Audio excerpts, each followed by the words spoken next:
Good afternoon and welcome to a special breaking news edition of the Mark Moses Show podcast. As yes, we're always broadcasting from the Anidjar and Levine Accident Attorney Studios. Take back control of your life. Call them today. Yes, it's Anidjar and Levine Accident Attorneys. And joining me right now to break the news as the Orlando Magic are finalizing a deal to name their new head basketball coach. He is Phillip Rossman-Reich with Orlando Magic Daily and Locked On Magic. Phillip, how you doing today? Busy. It's always, it comes at you in waves. You speed up to slow down. And so we're busy now all of a sudden. Well, I know ESPN Orlando Sentinel, you yourself as well, is reporting on this. Who is the man who could be leading the Magic moving forward? Yeah, it's not finalized yet. It's not official. The Magic declined to comment, but a leak source tells me that the Orlando Magic are going to hire Sean Sweeney, the associate coach for the San Antonio Spurs, as their next head coach. He has been a long-time assistant, for 13 years as an assistant coach. He started as in the video room, as so many coaches do. Really, really well-respected coach, well known for his player development. He worked with Giannis Antetokounmpo in his early years in Milwaukee, is credited a lot with helping Luka Doncic, has great relationships with him, kind of took over the Luka Doncic whisperer from Jamal Mosley, and then has been given a lot of credit for how good the San Antonio Spurs defense is. So as you're getting ready to watch Game 7 on Saturday, watch how the Spurs are defending, because that's probably the way the Magic are going to try and defend next year. Okay, the follow-up of that is he's still going to be on that bench as long as the Spurs are still alive, right? Yes. And the reporting out there is that the Magic went to San Antonio on Wednesday to do an in-person interview. Again, one of the reasons why this is not official yet is the Magic, and rightfully so, want to be respectful of the Spurs trying to go chase a championship and Sweeney trying to chase a championship. So I've been speculating, just for the timing purposes, I've been speculating that the Magic would name their coach in the time between the Western Conference Finals and the NBA Finals, because the NBA Finals do not start until Wednesday. That is locked in stone. So I would expect the Magic to officially name Sean Sweeney their head coach sometime Sunday, if not Monday, but almost certainly Sunday or Monday. It'll all become official. Who are the other finalists for this job? Yeah, the only other confirmed candidates and seemingly the widely accepted finalists were Billy Donovan, former Florida Gators coach, former coach of the Chicago Bulls, and Jeff Van Gundy, who actually has not been a head coach in the NBA in 17 years. It's been a long time since Jeff Van Gundy was in the lead chair, but another guy who's very well known in NBA circles. So it seemed like this was a very, very focused search. I'm not saying that those are the only three guys the Magic interviewed, but it was very, very clear early on in the process. Like I was being told Billy Donovan was the guy in March before Jamal Mosley was even fired, before Billy Donovan was even fired. Like they've been circling each other for a while. So it does seem like the Magic conducted a very, very focused search. They knew what they wanted. They knew what they're going after. And it appears they got their guy. It's interesting on X, Twitter, whatever it's called at this hour. All the conspiracy theories are now, all right, this guy had Giannis, this guy, Giannis. Are these valid, these conspiracy theories of Giannis part of this? I mean, look, there are a lot of connections within the Magic organization to Giannis Antetokounmpo. John Hammond, the Magic's GM emeritus, he's like a special advisor now.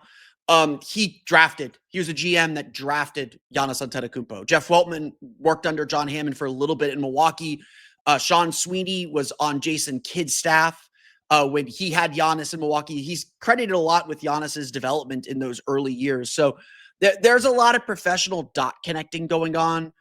There were various reports that the Magic at least inquired about Giannis at the trade deadline. Again, he's Giannis Antetokounmpo. I think you do your due diligence. When a player that good becomes available and is gettable, you think about it. And you do your due diligence on it. But I would be very, very skeptical that the Magic would go get a new coach that does not want to coach Paolo Banchero and Franz Wagner. Like especially a first-time coach, there's a little bit of leeway because they're still so young. Like the Magic are going to put a lot of pressure on him.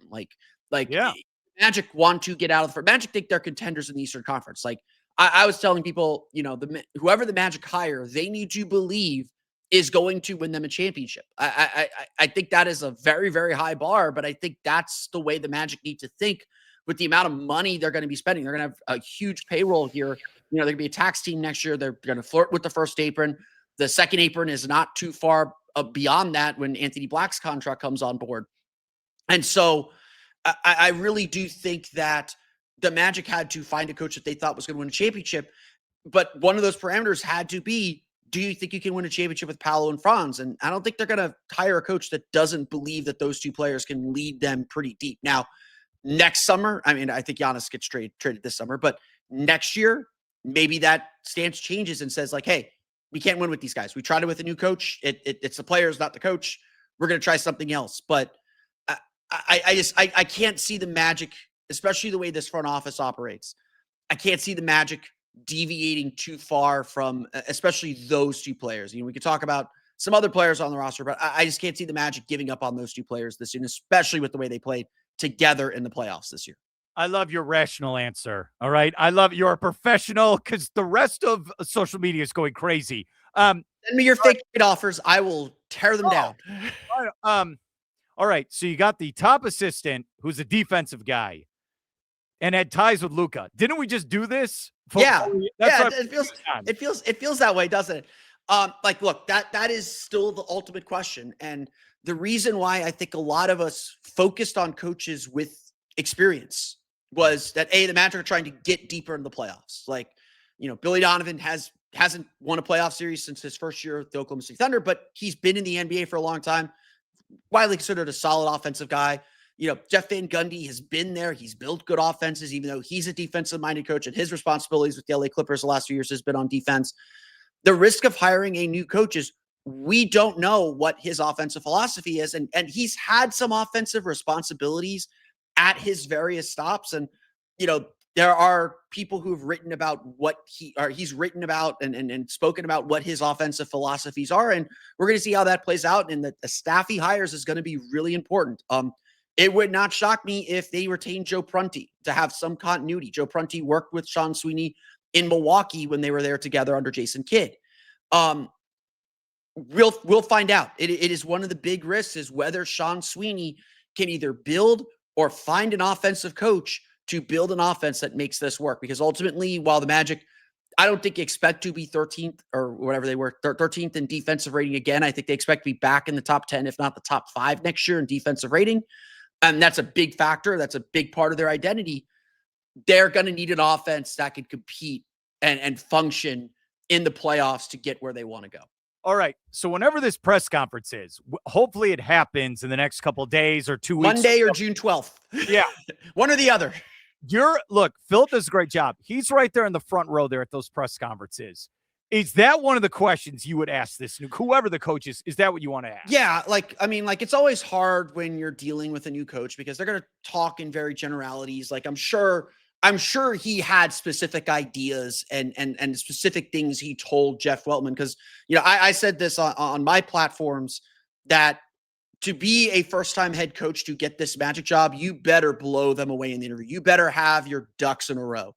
And it by some of the reporting, it sounds like he completely blew this team away. That when Jeff Weltman, Anthony Parker, whoever was in that interview room spoke to Sean Sweeney, he completely blew them away with his preparedness. And that's one of the things he's known for. Is he's very meticulous in his preparation and getting his teams prepared for whatever his responsibilities are with those teams. But the number one question has to be how do you see this team playing on offense? We've seen this team struggle so much on that end. Last season, for as bad as it was, that was the best offense compared to the rest of the league that we've seen from the Magic in a dozen years. So what are you going to do to elevate this team? Because to be a championship level team, you got to be able to score. You got to be able to function on that end.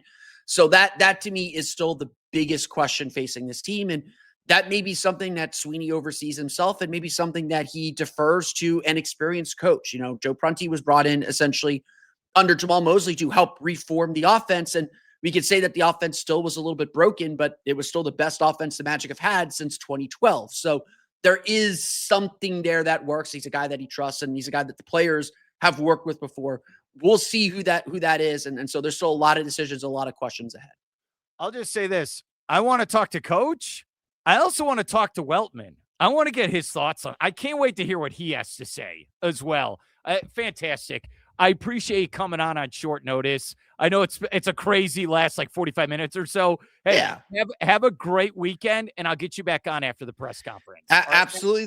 We're gonna learn a lot. I'm still researching this guy. Like, we've known he's been in the mix, and I've learned a little bit about him. He definitely seems like he is a Magic guy. And look, at the end of the day, like, this isn't, just like we would say on the draft, this is an upside play. They didn't go with the known commodities and Billy Donovan or even Mike Budenholzer, who was not one of the finalists, but was out there in the world. They didn't go with a known commodity. They went with a guy that they believe has a lot of stuff in front of him and a lot of coaching in front of him. So we'll see. Again, we'll see what happens when they get on the floor in September. Yeah. Follow this guy on all the social medias, Orlando Magic Daily, Locked On Magic. He's Phillip Rossman-Reich. Thanks, man. I'll talk to you later. Talk to you later, Mark.